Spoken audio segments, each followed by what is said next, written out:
Hello friends, welcome to my channel. तो चलिए देखते हैं आज PSIR का प्रीवियस क्यूज। तो जो हमारे चैनल पर नए हैं, चैनल को जरूर सब्सक्राइब कर लें ताकि आपको नोटिफिकेशन जो है वो मिलता रहे। ठीक है, आइए देखते हैं।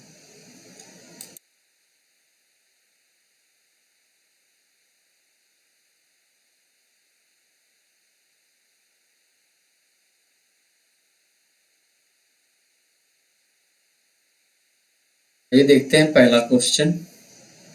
तो पहला क्वेश्चन दिख रहा है, क्या है, निम्नलिखित उद्देश्यों में से कौन सा एक भारत के संविधान की उद्देशिका में सन्निविष्ट नहीं है, मतलब उसमें समाहित नहीं है। ठीक है, उद्देशिका में इस प्रस्तावना। तो विचार की स्वतंत्रता तो ये है, आर्थिक स्वतंत्रता तो ये मूल रूप से नहीं है। कह रहा है अव्यक्तिक स्वतंत्रता है, विश्वास की स्वतंत्रता है, और यहाँ आंसर क्या है, आर्थिक स्वतंत्रता की बात कर रहा है कि वो सन्निहित नहीं है। पर भारत के संविधान के उद्देशिका में निम्नलिखित स्वतंत्रताएं लिखित है: विचार की स्वतंत्रता, अव्यक्ति की स्वतंत्रता, विश्वास की स्वतंत्रता, धर्म की स्वतंत्रता, उपासना की स्वतंत्रता। आर्थिक स्वतंत्रता का उल्लेख सीधे तौर पर उद्देशिका में नहीं है, हालांकि सामाजिक, आर्थिक और राजनीतिक न्याय की बात की गई है, जो आर्थिक समानता और अवसर की ओर इशारा करती है। भारतीय गुंता परिषद QCI के संदर्भ में निम्नलिखित कथनों पर विचार कीजिए। QCI का गठन भारत सरकार तथा भारतीय उद्योग द्वारा संयुक्त रूप से किया गया था। QCI के अध्यक्ष की नियुक्ति उद्योग द्वारा सरकार को की गई संस्तुतियों पर प्रधानमंत्री द्वारा की जाती है। ये तो दोनों कथन क्या है, भारतीय गुंता परिषद से सही। ऑप्शन सी क्या हो जाएगा, करेक्ट। भारतीय गुंता परिषद के बारे में दोनों कथन सही है। QCI का गठन भारत सरकार तथा भारतीय उद्योग द्वारा संयुक्त रूप से किया गया था। QCI के अध्यक्षों की नियुक्ति उद्योग द्वारा सरकार को की गई संस्तुतियों पर प्रधानमंत्री द्वारा की। लोकतंत्र का उत्कृष्ट गुण यह है कि वह क्रियाशील साधारण पुरुषों और महिलाओं की बुद्धि और चरित्र को, क्या ये हो सकता है? तो कह रहा है कि लोकतंत्र का उत्कृष्ट गुण यह है कि वह क्रियाशील बनाता है साधारण पुरुषों और महिलाओं की बुद्धि और चरित्र को, गृह कार्यपालक नेतृत्व को सशक्त बनाने वाली पद्धतियों को, गतिशीलता और दूरदर्शिता से युक्त एक बेहतर व्यक्ति को, फिर है समर्पित दलीय कार्यकर्ताओं के एक समूह को। तो इसका आंसर ये रखा गया है कि साधारण पुरुषों और महिलाओं की बुद्धि और चरित्र को क्या है, लोकतंत्र का एक उत्कृष्ट गुण है कि वह क्रियाशील बनाता है।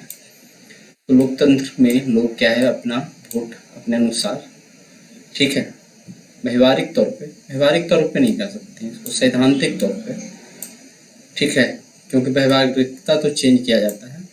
तो यही है कि साधारण पुरुष और महिलाओं की बुद्धि और चरित्र को।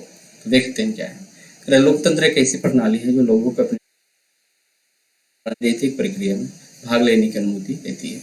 यह भागीदारी साधारण पुरुषों और महिलाओं को अपने विचारों को व्यक्त करने, निर्णय लेने में भाग लेने और अपने संविधानों के भविष्य को आकार देने का अवसर प्रदान करती है। इस प्रक्रिया में शामिल होने से उनकी बुद्धि और चरित्र का विकास होता है, क्योंकि उन्हें जानकारी का विश्लेषण करना होता है, विभिन्न दृष्टिकोण पर विचार करना होता है और अपने विश्वासों के लिए खड़ा होना होता है। ठीक है, बाकी ऑप्शन नहीं देखना, ठीक है। अच्छा लगता है स्किप हो गया ना।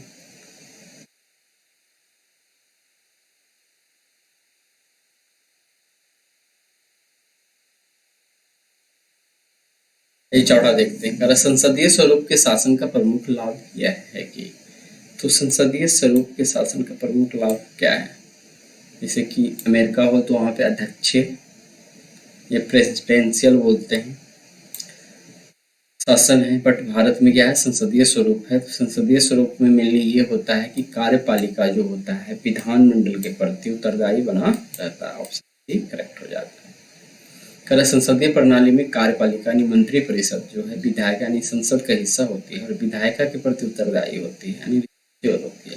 इसका मतलब है कि सरकार को विधायिका का विश्वास हासिल रखना होता है और उसे विधायिका के सवालों पर जवाब देना होता है और उसकी नीतियों को स्वीकृत करना होता है। यदि सरकार विधायिका का विश्वास खो देती है तो उसे इस्तीफा देना पड़ता है। यह जवाबदेही सुनिश्चित करती है कि सरकार लोगों की इच्छा के अनुसार काम करे। ठीक है, चलिए आगे देखते हैं। अन्य विकल्प गलत है, इसलिए चलिए इसको देखने की जरूरत नहीं है। अगर भारत के संदर्भ में निम्नलिखित में से कौन सा अधिकारों और कर्तव्यों के बीच सही संबंध है, तो क्या बोल रहा है, अधिकार कर्तव्यों के साथ ससंबंधित है, यानी ऑप्शन ए करेक्ट हो जाएगा। ठीक है, तो अधिकार और कर्तव्य एक ही सिक्के के दो पहलू हैं। एक व्यक्ति के अधिकार दूसरे व्यक्ति के लिए कर्तव्य है कि वे मेरी बातें सुने और बोलने की मेरी स्वतंत्रता में बाधा न डाले, तो एक दूसरे से संबंधित है। तो पहला क्या है, अधिकार कर्तव्यों के साथ संबंधित है, यही तो यह कथन बिल्कुल सही है। अधिकारों का आनंद लेने के लिए आवश्यक है कि हम अपने कर्तव्यों का पालन करें। फिर अधिकार व्यक्तिगत है, अतः समाज और कर्तव्यों से स्वतंत्र है। बाकी ऑप्शन देखने की जरूरत नहीं है, आगे चलते हैं। तो भारत की संसद किसकी या किनके द्वारा मंत्रिपरिषद की कृतियों के ऊपर नियंत्रण रखती है? क्या है, भारत की संसद किसके या किनके द्वारा मंत्रिपरिषद के कृतियों यानी कामों के ऊपर नियंत्रण रखती है? तो स्थगन प्रस्ताव। ठीक है, संसद का जो सत्र चलता है उसका स्थगन होता है। तो मंत्रिपरिषद में जो क्या है, इसको कंट्रोल करने का काम ये भी कर सकता है। प्रश्नकाल है, प्रश्न पूछकर, प्रश्नों पर वाद विवाद, कुछ मुद्दा चल रहा हो, फिर अनुपूरक प्रश्न पूछकर, तो ये सारा क्या है, सही है। क्या है, इसका उपयोग तत्काल सार्वजनिक महत्व के मामले पर सदन का ध्यान आकर्षित करने के लिए किया जाता है। यह सरकार की आलोचना करने और उसे जवाबदेह बनाने का एक तरीका है। फिर प्रश्नकाल, क्वेश्चन आवर। संसद सत्र के दौरान प्रश्नकाल में सदस्य मंत्रियों से सवाल पूछते हैं और सरकार को उनकी नीतियों और कार्यों के लिए जवाबदेह ठहराते हैं। फिर है अनुपूरक प्रश्न। ये प्रश्न मूल प्रश्न के उत्तर के बाद पूछे जाते हैं ताकि मंत्री से और स्पष्टीकरण या जानकारी प्राप्त की जा सके। कर यह सरकार की जवाबदेही सुनिश्चित करने का एक महत्वपूर्ण तरीका है। कर ये तीनों ही तंत्र संसद को मंत्रिपरिषद के कार्यों पर नियंत्रण रखने और उन्हें जवाबदेह बनाने में मदद करते हैं। फिर लोकसभा के निर्वाचन के लिए नामांकन पत्र। चलिए देखते हैं आखिर क्या है। भारत में निवास करने वाले किसी भी व्यक्ति द्वारा दाखिल किया जा सकता है। तो ये क्वेश्चन पूरी तरह से सही नहीं है। ठीक है, क्योंकि वो उस क्षेत्र का मतदाता होना चाहिए, उम्र का जो क्राइटेरिया है वो पूरा होना चाहिए तब। तो ये तो गलत, सही नहीं है। और देखते हैं, जिस निर्वाचन क्षेत्र में निर्वाचन लड़ा जाना है वहाँ के किसी निवासी द्वारा दाखिल किया जा सकता है। जरूरी नहीं है कि जिस निर्वाचन क्षेत्र में लड़ा जा रहा है उस निर्वाचन क्षेत्र के दो व्यक्ति के द्वारा ही दाखिला किया जाए, तो ये भी गलत है। भारत के किसी नागरिक द्वारा जिसका नाम किसी निर्वाचन क्षेत्र की मतदाता सूची में है दाखिला किया जा सकता है और कहीं से कर सकता है। ठीक है, तो ये हो जाएगा ऑप्शन सी। और भारत के किसी भी नागरिक द्वारा दाखिला किया जा सकता है, ये भी नहीं सही होगा। सबसे ज्यादा सटीक क्या है, ऑप्शन सी। ठीक है, तो देखते हैं लोकसभा चुनाव के लिए नामांकन दाखिल करने के लिए आवश्यक योग्यताएं इस प्रकार है। भारत का नागरिक होना चाहिए, 25 वर्ष से अधिक आयु का होना चाहिए। ठीक है, और अलग अलग क्या है चुनाव है, जैसे स्थानीय सरकार ये सब का चुनाव है, तो उसका ये उम्र का क्राइटेरिया कम है। निर्वाचन के लिए अलग अलग उम्र है, ये तो हो गया मेनली क्या विधानसभा लोकसभा के लिए। फिर किसी भी संसदीय क्षेत्र की मतदाता सूची में उसका नाम होना चाहिए। ठीक है, इसलिए विकल्प सी सबसे सटीक है। चलिए आगे देखते हैं। और भारत के संविधान के निर्माताओं का मत निम्नलिखित में से किस में प्रतिबिंबित होता है? ठीक है, भारत के संविधान के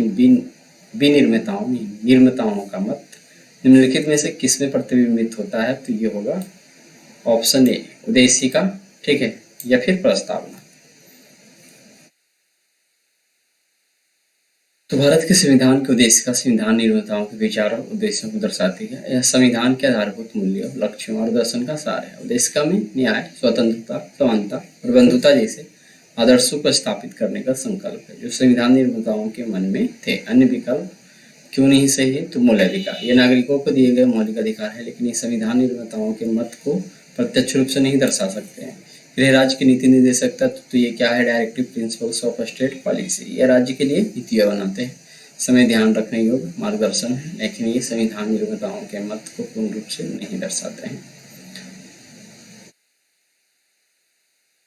फिर है मूल्य कर्तव्य। कर्तव्य नागरिकों के कर्तव्य हैं और संविधान में बाद में जोड़े गए हैं, इसलिए ये संविधान निर्माताओं के मूल मत को नहीं दर्शाते हैं। इसलिए वो देश का संविधान निर्माताओं के मत को सबसे अच्छी तरह से प्रतिबिंबित करते हैं। बेहतर नगरीय भविष्य की दिशा में कार्यरत संयुक्त राष्ट्र कार्यक्रम में संयुक्त राष्ट्र पर्यावास यानी यूएन हैबिटेट की भूमिका के संदर्भ में निम्नलिखित कथनों में से कौन सा कथन सत्य है? तो आइए देखते हैं, इससे कुछ पता चलेगा। ठीक है, अभी ध्यान देना है कि इस प्रकार के क्वेश्चन में क्या है, आप एलिमिनेशन मेथड से तो सॉल्व कर सकते हैं, लेकिन केवल एक, केवल दो, केवल तीन, केवल सभी चार या फिर कोई नहीं, इस तरह से भी रहता है। बहुत ज़्यादा उस पर ध्यान देने की जरूरत है। ये पहले का पैटर्न था, ठीक है, 2019 के बाद से जो पैटर्न में थोड़ा बदलाव आया था। ठीक है, तो संयुक्त राष्ट्र महासभा के द्वारा संयुक्त राष्ट्र पर्यावरण को आज्ञापित किया गया है कि वह सामाजिक एवं पर्यावरणीय दृष्टि से धार्मिक कस्बों और शहरों को संवर्धन करे, जो सभी को पर्याप्त आश्रय प्रदान करते हों। तो यहाँ पे ध्यान देना ही, एक कथन तो सही है, करे इसके साझेदार सिर्फ सरकारें या स्थानीय नगर प्राधिकरण ही हैं। यहाँ पे सिर्फ है, केवल है, ये सब पे थोड़ा कभी कभी सोचना पड़ता है, कभी कभी सही भी हो सकता है, बट ज़्यादा परिस्थिति में गलत ही रहता है। ठीक है, और इसके साझेदार सिर्फ सरकारी या स्थानीय नगर प्राधिकरण है, निजी संस्थाएं भी है और भी बहुत सारा है।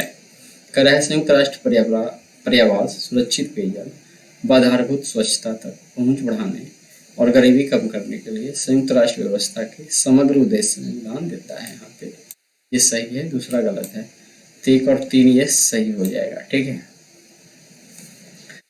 बोल रहा है संयुक्त राष्ट्र महासभा के द्वारा संयुक्त राष्ट्र पर्यावास को आज्ञापित किया गया है कि वह सामाजिक एवं पर्यावरणीय दृष्टि से धारणीय ऐसे कस्बों और शहरों को संवर्धित करे जो सभी को पर्याप्त आश्रय प्रदान करते हैं। यह कथन सत्य है। करे यूएन हैबिटेट का उद्देश्य सुरक्षित, लचीले और टिकाऊ शहरों को बढ़ावा देना है। करे इसके साझेदार सिर्फ सरकारें या स्थानीय नगर प्राधिकरण ही हैं। ठीक है, यह कथन गलत है, क्योंकि यूएन हैबिटेट के साझेदारों में सरकारें, स्थानीय नगर प्राधिकरण, गैर सरकारी संगठन, एनजीओ, निजी क्षेत्र और अन्य हितधारक भी शामिल हैं। करीब विभिन्न स्तरों पर सहयोग के माध्यम से शहरी विकास को बढ़ावा देता है। तीसरा क्या था, सही था, तो संयुक्त राष्ट्र पर्यावास सुरक्षित पेयजल एवं आधारभूत स्वच्छता का तक पहुंच बढ़ाने और गरीबी कम करने के लिए संयुक्त राष्ट्र व्यवस्था के समग्र उद्देश्य में योगदान करता है। यह कथन सत्य है। यूएन हैबिटेट इन मुद्दों को शहरी विकास के अभिन्न अंग के रूप में देखता है और इन क्षेत्रों में सुधार का काम करते रहता है। कारण निम्नलिखित कथनों पर विचार कीजिए। लोकसभा था अथवा राज्य की विधानसभा निर्वाचन में जीतने वाले उम्मीदवार को निर्वाचित घोषित किए जाने के लिए किए गए मतदान का कम से कम 50% पाना अनिवार्य है। तो क्या है, लोकसभा हो या राज्य विधानसभा का चुनाव हो, तो ये कंडीशन नहीं होता है कि जितना वोट पड़ा है उसका कोई एक उम्मीदवार 50% तक पाए, या फिर ये नेसेसरी है। तो ये तो क्वेश्चन गलत है। जितने भी उम्मीदवार खड़े हैं उसमें जो अधिक वोट लाते हैं वही जीत जाते हैं। भारत के संविधान में अधिकथित उपबंधों के अनुसार लोकसभा में अध्यक्ष का पद बहुमत दल को जाता है तथा उपाध्यक्ष का पद विपक्ष को जाता है। यहाँ पे देखना है, भारत के संविधान में अधिकथित उपबंधों में मतलब उसमें अनुच्छेद ये सब है, उसमें क्या ये बात कहा गया है कि अध्यक्ष जो है बहुमत दल का नेता होगा और उपाध्यक्ष जो है विपक्ष का नेता होगा। तो ये एक प्रथा विकसित हुआ, ठीक है, संसद में, और ये चल रहा है, संविधान में वर्णित नहीं है। इस कारण से ये भी क्या हो जाएगा, गलत हो जाएगा। यहाँ पे ऑप्शन सी 1 और 2 दोनों होगा। तो लोकसभा या राज्य विधानसभा के चुनाव में जीतने वाले उम्मीदवार को निर्वाचित घोषित, ये चलिए बढ़िया से तो हमने समझा दिया। आगे चलते हैं। भारत में मताधिकार और निर्वाचित होने का अधिकार है, मूल अधिकार है, नैसर्गिक अधिकार है, संवैधानिक अधिकार है या विधिक अधिकार है। यहाँ पे 2 टर्म आया, दोनों को पहले देखते हैं, मताधिकार और निर्वाचित होने का। ठीक है, तो मत देने का अधिकार जो है संविधान में वर्णित किया गया है और निर्वाचित होने का अधिकार के लिए भी उपबंध क्या है, संविधान में वर्णित है, इसलिए इसको संवैधानिक अधिकार ही माना जाता है। तो मताधिकार, वोट देने का अधिकार और निर्वाचित होने का अधिकार दोनों ही भारत के संविधान द्वारा प्रदान किए गए हैं। अनुच्छेद 326 सार्वभौमिक वैश्य मताधिकार की बात करता है। तो अनुच्छेद में वर्णन है और यह सुनिश्चित करता है कि प्रत्येक वैश्य नागरिक को वोट देने का अधिकार है। इसी तरह निर्वाचित होने का अधिकार भी संविधान के विभिन्न अनुच्छेदों द्वारा क्या है, संरक्षित है। ठीक है, तो मूल अधिकार क्या है? मूल अधिकार संविधान के भाग 3 में दिया गया है। इनका उल्लंघन होने पर सीधे न्यायालय में चुनौती दी जा सकती है। मताधिकार और निर्वाचित होने का अधिकार अनुच्छेद 326 के तहत संवैधानिक अधिकार है तो है, लेकिन मूल अधिकार नहीं है। फिर है नैसर्गिक अधिकार, जिसको बोलते हैं नेचुरल राइट। कारण नैसर्गिक अधिकार वे होते हैं जो जन्म से ही प्राप्त होते हैं और किसी सरकार द्वारा दिए नहीं जाते। मताधिकार और निर्वाचित होने का अधिकार सरकार द्वारा बनाए गए कानूनों और संविधान द्वारा दिए गए, इसलिए नैसर्गिक अधिकार तो है नहीं। विधिक अधिकार क्या होता है? Legal right. तो विधिक अधिकार वे अधिकार हैं जो कानून द्वारा बनाए जाते हैं, जबकि मताधिकार और निर्वाचित होने का अधिकार कानूनी प्रक्रियाओं से जुड़े हैं, ये संविधान द्वारा स्थापित किए गए हैं, इसीलिए इन्हें संवैधानिक अधिकार कहना अधिक सटीक है। इसीलिए मताधिकार और निर्वाचित होने का अधिकार एक क्या है? संवैधानिक अधिकार है, क्योंकि यह सीधे संविधान द्वारा दिया गया है। निम्नलिखित कथनों पर विचार कीजिए। भारत का निर्वाचन आयोग 5 सदस्यीय निकाय है, तो जनरली ये कितना है? 3 सदस्यीय निकाय ही तो है, जिसमें एक मुख्य निर्वाचन आयुक्त होता है और 2 और सहायक होता है। ठीक है, तो पहला तो गलत हो जाएगा। संघ का गृह मंत्रालय आम चुनाव और उपचुनाव दोनों के लिए चुनाव कार्यक्रम तय कर, गलत है। ये सब काम सब किसका है? निर्वाचन आयोग का ही है। कारण निर्वाचन आयोग मान्यता प्राप्त राजनीतिक दलों के विभाजन विलय से संबंधित विवाद निपटाता है। तो विवाद निपटाने का काम जहाँ तक लगता है ये सुप्रीम कोर्ट को करना चाहिए। ठीक है, तो नहीं, निर्वाचन आयोग मान्यता प्राप्त राजनीतिक दलों के विभाजन या विलय से संबंधित विवाद को निपटाता है, तो विवाद को निपटाने का काम ये करता है। भारत का निर्वाचन आयोग 5 सदस्यीय नहीं है, 3 सदस्यीय है और संघ का गृह मंत्रालय का काम तो ये नहीं, चुनाव का आयोग का ही काम है। क्या निर्वाचन आयोग मान्यता प्राप्त राजनीतिक दलों के विभाजन या विलय से संबंधित विवाद निपटाता है? यह कथन सही है। भारत निर्वाचन आयोग के पास राजनीतिक दलों के विभाजन या विलय से संबंधित विवादों को निपटाने का अधिकार है। पर भारत में न्यायिक परिनिरीक्षण का क्या अर्थ है? या न्यायिक समीक्षा भी इसी को बोलते हैं। ठीक है, तो ये है आखिर क्या? जुडिशियल रिव्यू जिसको बोल सकते हैं। तो यह विधियों और कार्यपालिका आदेशों की संवैधानिकता के विषय में प्रख्यापन करने का न्यायपालिका का अधिकार। ठीक है, यही कथन ज्यादा सटीक लग रहा है। आगे भी देख सकते हैं, विधानमंडलों द्वारा निर्मित विधियों के परिज्ञान को प्रसंगत करने का न्यायपालिका का अधिकार। फिर है न्यायपालिका के सभी विधायी अधिनियमों के राष्ट्रपति द्वारा उन पर सहमति प्रदान किए जाने के पूर्व निरीक्षण का अधिकार। न्यायपालिका का सम्मान या भिन्न वादों में पूर्व में दिए गए समय के निर्णयों के निरीक्षण का अधिकार। तो जनरली है कि जो कानून कार्यपालिका आदेशों, ठीक है, विधियों और कार्यपालिका आदेशों की संबंधित, ठीक है, तो संसद से जो भी कानून पास हुआ वो संविधान के तहत है कि नहीं, इसको जनरल भाषा में समझिए। ठीक है, किताबी भाषा में समझने में दिक्कत होता है। यानी कि जो भी कानून ये सब लागू हो जाता है उस पर क्या है, न्यायालय उसको जांच कर सकता है कि वो संविधान में वर्णित उपबंधों के अनुसार है कि नहीं, मूल ढांचे को कहीं प्रभावित तो नहीं कर रहा है। ठीक है, यही सब होगा। तो भारत में न्यायिक निरीक्षण यानी जुडिशियल रिव्यू का अर्थ है कि न्यायपालिका को यह जांचने का अधिकार है कि विधायक का संसद या राज्य विधानमंडल द्वारा बनाए गए कानून और संविधान के अनुरूप है या नहीं। यदि कोई कानून या आदेश संविधान के प्रावधानों को उल्लंघन कर तो न्यायपालिका उसे असंवैधानिक घोषित कर सकती है। यही है क्या, जुडिशियल रिव्यू, न्यायिक समीक्षा। ठीक है, चलिए आगे देखते हैं। किसी राज्य में राष्ट्रपति शासन की उद्घोषणा के निम्नलिखित में से कौन से परिणामों का होना आवश्यक नहीं है? अच्छा, राज्य में यदि राष्ट्रपति, अच्छा राज्य में ही लगता है राष्ट्रपति शासन। ठीक है, तो राज्य विधानसभा का क्या विघटन हो जाता है? अच्छा, कौन से परिणाम को होना आवश्यक नहीं है? तो क्या राज्य विधानसभा का विघटन होता है? तो जरूरी नहीं है, हो भी सकता है, नहीं भी हो सकता है। कौन से परिणाम को होना आवश्यक नहीं है बोल रहा है। इस प्रकार से ये कथन क्या होगा, सही है। मतलब कि इसका विघटन हो भी सकता है, नहीं भी हो सकता है, तो आवश्यक नहीं है।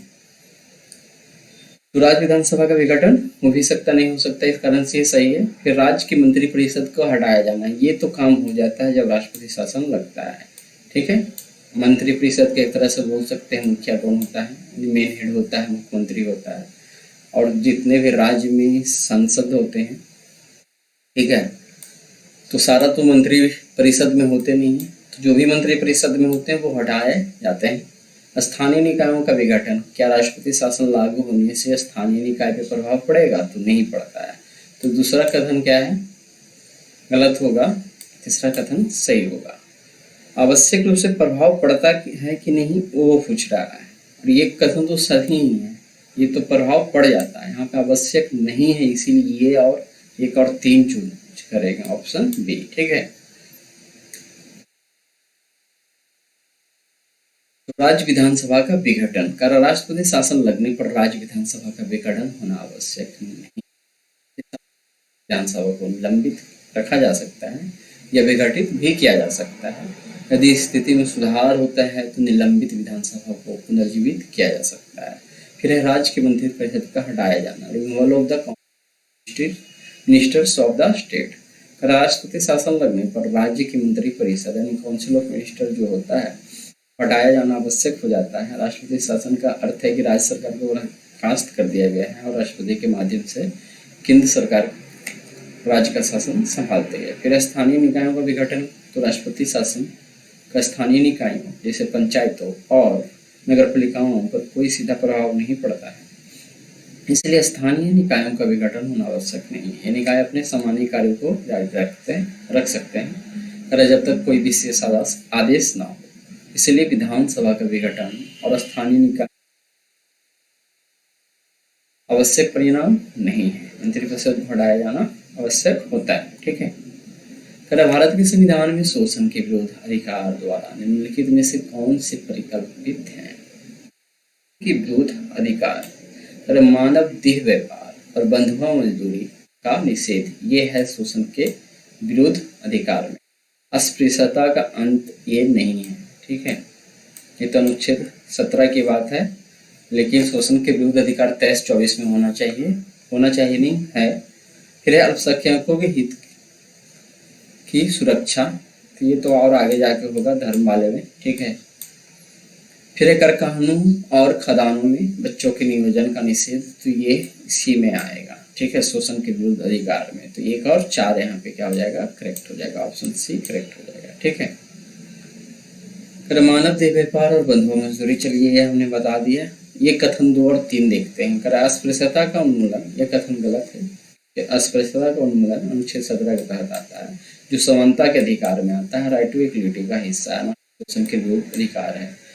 फिर अल्पसंख्यकों के हितों की सुरक्षा, ये कथन भी गलत है। अल्पसंख्यकों के हितों की सुरक्षा सांस्कृतिक और शैक्षणिक अधिकार में है। ठीक है, धर्म वाले में नहीं है, के अंतर्गत आती है, जिसका उल्लेख अनुच्छेद 29 और 30 में किया गया है। यह शोषण के विरुद्ध अधिकार का भी हिस्सा नहीं है। कारखानों और खदानों में बच्चों के नियोजन का निषेध, यह कथन सही है। भारतीय संविधान के अनुच्छेद 24 में 14 वर्ष से कम आयु के बच्चों को कारखानों, खदानों और अन्य खतरनाक व्यवसायों में काम करने से रोका गया है। यह शोषण के विरुद्ध अधिकार का हिस्सा है। ठीक है, निम्नलिखित कथनों में से उस एक को चुनिए जो मंत्रिमंडल स्वरूप की सरकार के अंतर्निहित सिद्धांतों को अभिव्यक्त करता हो। चलिए यहाँ तो चारों देखना पड़ेगा क्या है, क्या बोल रहा है, निम्नलिखित कथनों में से उस एक को चुनिए जो मंत्रिमंडल स्वरूप की सरकार के अंतर्निहित सिद्धांत को अभिव्यक्त करता है।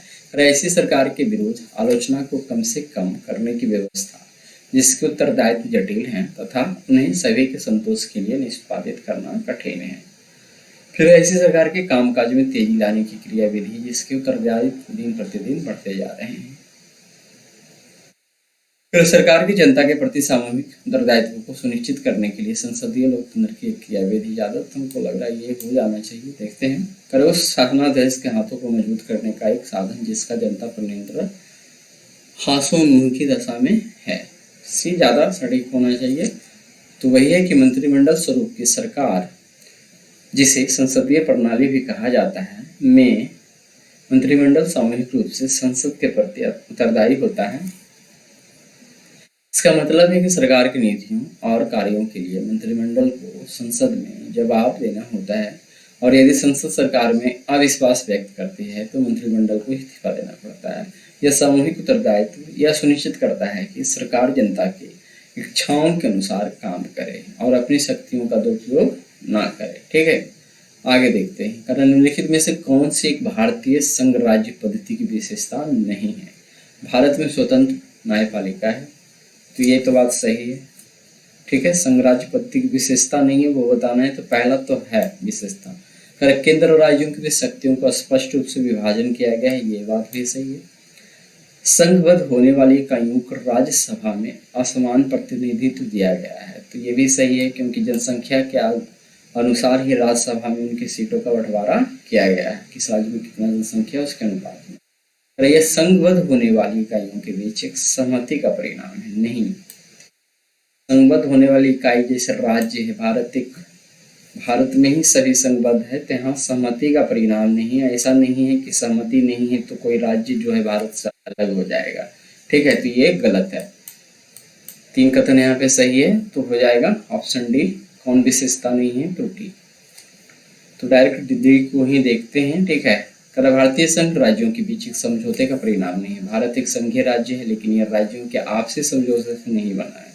भारतीय संविधान के अनुसार भारत एक अविनाशी संघ है, जिसका अर्थ है कि राज्य संघ से अलग नहीं हो सकते। भारतीय संघ का निर्माण ऐतिहासिक और राजनीतिक परिस्थितियों के परिणाम स्वरूप हुआ है। कि समय समय पे किसी राज्य को जोड़ दिया जाता है। ठीक है, किसी राज्य को अलग करके राज्य दूसरे राज्य को बना दिया जाता है, लेकिन फिर भी वो भारत में ही रहता है। ठीक है, आगे देखते हैं। 18 नंबर, निम्नलिखित कथनों पर विचार कीजिए। पहले लोकसभा में विपक्ष में सबसे बड़ा राजनीतिक दल स्वतंत्र पार्टी था, तो ध्यान देना है उस वक्त कांग्रेस सबसे बड़ी पार्टी होनी चाहिए। लोकसभा में नेता प्रतिपक्ष को सर्वप्रथम 1969 में मान्यता दी गई थी, तो एक इम्पोर्टेंट टर्म है कि ये सही है, पहला तो गलत है।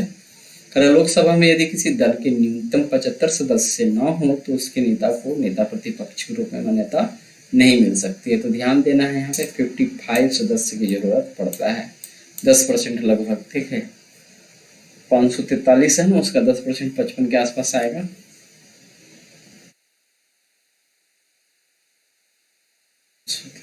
हाँ,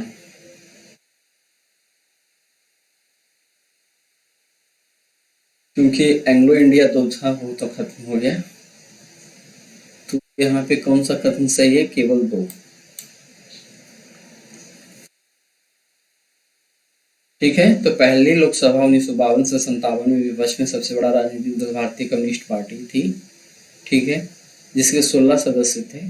स्वतंत्र पार्टी की स्थापना 1959 में हुई थी, इसीलिए यह पहले लोकसभा में मौजूद भी नहीं थे। क्या बोल रहा है? पहले लोकसभा में विपक्ष में सबसे बड़ा। अच्छा, कांग्रेस तो जीतने वाले पार्टी थी। ठीक है, कांग्रेस उस वक्त का जीतने वाला ही पार्टी होगा, तो हमने जो शुरू ध्यान नहीं रहा बोल दो, ये कम नाम बोल रहा है। कम्युनिस्ट पार्टी उस वक्त क्या था? बड़ा विपक्षी पार्टी था। लोकसभा में नेता प्रतिपक्ष को सर्वप्रथम 1969 में, ठीक है, पार्टी जो है 1959 में आई थी। लोकसभा में यदि किसी दल के न्यूनतम 75 सदस्य नहीं हो तो ये तो कथन है, गलत क्यों है? लोकसभा में नेता प्रतिपक्ष दल के पास सदन की कुल सदस्य संख्या का कम से कम 1/10वां भाग होना चाहिए। चूंकि लोकसभा में 543 सदस्य है, इसलिए किसी दल के नेता को प्रतिपक्ष का पद पाने के लिए कम से कम 55 सदस्य होने चाहिए। और इसे 543 की जगह 545 होते थे, 2 एंग्लो इंडियन को हटा दिया गया है। फिर भी इसका जब भी 1/10 भाग निकालेगा 10%, तो 54.3 होगा।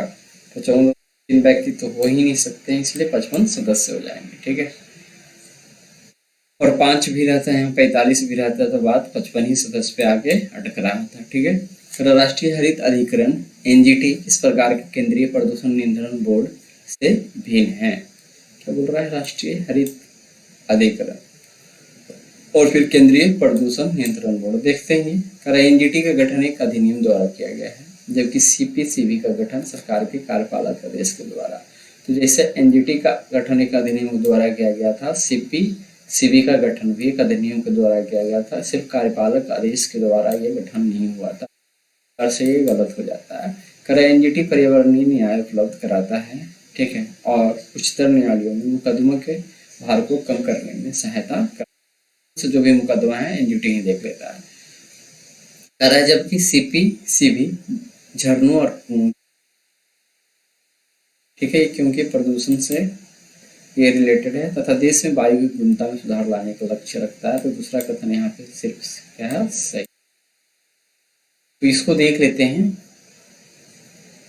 क्या है, एनजीटी की स्थापना वर्ष 2010 में राष्ट्रीय हरित अधिकरण अधिनियम के तहत की गई थी। इस प्रकार यह वैधानिक निकाय है। एनजीटी का मुख्य कार्य पर्यावरण संबंधी मामलों का तेजी से निपटारा करना है। यह पर्यावरणीय न्याय प्रदान करता है और उच्च न्यायालय में लंबित मामलों के एनजीटी पर्यावरण संरक्षण और वनों के संरक्षण से ठीक है। केंद्रीय प्रदूषण नियंत्रण बोर्ड की बात यदि किया जाए तो गठन सीपीसीबी का गठन जल प्रदूषण निवारण और नियंत्रण अधिनियम 1974 रखना है के तहत किया गया था।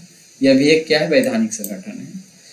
सीपीसीबी का मुख्य कार्य क्या है, वायु और जल प्रदूषण को नियंत्रित करना है, देश में झरनों की सफाई को बढ़ावा देता है और वायु गुणवत्ता में सुधार लाने का प्रयास करता है। सीपीसीबी पर्यावरण मंत्रालय के तहत, इसलिए कथन क्या है, एक गलत है, क्योंकि दोनों निकाय अधिनियमों द्वारा गठित है, न कि कार्यकारी आदेश द्वारा सिर्फ। दूसरा कथन तो है क्योंकि यह एनजीटी और सीपीसीबी के कार्यों के बीच मुख्य अंतर को स्पष्ट सटीक रूप से दर्शाता है। निम्नलिखित कथनों पर विचार कीजिए। भारत की संसद किसी कानून विशेष को भारत के संविधान के 9वीं अनुसूची में डाल सकती है। तो भारत की संसद किसी कानून को विशेष को भारत के संविधान की 9वीं अनुसूची में डाल सकती है, ये बात सही है, ठीक है। फिर बोल रहा है 9वीं अनुसूची में डाले गए किसी कानून की वैधता का परीक्षण किसी न्यायालय द्वारा नहीं किया जा सकता है एवं उसके ऊपर कोई निर्णय भी नहीं किया जा सकता है। तो ये जहाँ तक डेटा मिला है 2007 तक ये बात सही था, ठीक है, कि 9वीं अनुसूची में यदि कोई चीज जोड़ दिया जाता था तो उस पर फिर क्या है, न्यायिक समीक्षा नहीं किया जाता था। बट बाद में फिर न्यायिक समीक्षा में इसको भी ऐड कर दिया गया, क्योंकि मूल ढांचा को क्या है, यदि मूल ढांचा यानी संविधान के मूल ढांचा से अलग कुछ कानून या फिर परिवर्तन 9वीं अनुसूची में डाल दिया जाएगा तो विवाद तो खड़ा होगा। इस कारण से ये भी क्या है, न्यायिक समीक्षा के अंतर्गत आता है, ठीक है। तो दूसरा गलत है, पहला सही, केवल एक सही हो जाएगा। चलिए आगे देखते हैं। भारत की संसद किसी कानून विशेष को भारत के संविधान की 9वीं अनुसूची में डाल सकती है, ये कथन सही है। संविधान संशोधन के माध्यम से संसद को यह शक्ति प्राप्त है कि वह किसी कानून को 9वीं अनुसूची में डाल सकती है। फिर 9वीं अनुसूची में डाले गए किसी कानून की वैधता का परीक्षण किसी न्यायालय द्वारा नहीं किया जा सकता है, तो उसके ऊपर कोई निर्णय भी नहीं किया जा सकता है। यह कथन गलत है, क्योंकि मूल रूप से यह माना जाता था कि 9वीं अनुसूची में शामिल कानूनों छूट प्राप्त है। हालांकि 2007 में सर्वोच्च न्यायालय ने फैसला सुनाया कि 9वीं अनुसूची में शामिल कानूनों की भी न्यायिक समीक्षा की जा सकती है यदि वे मौलिक अधिकार या संविधान के मूल ढांचा का उल्लंघन करता हो, ठीक है। तो चलिए आज हमने देख लिया 20 क्वेश्चन। वीडियो अच्छा लगा हो तो चैनल को जरूर सब्सक्राइब कर लें और इसी प्रकार से चैनल पर बने रहें, वीडियो को देखते रहें।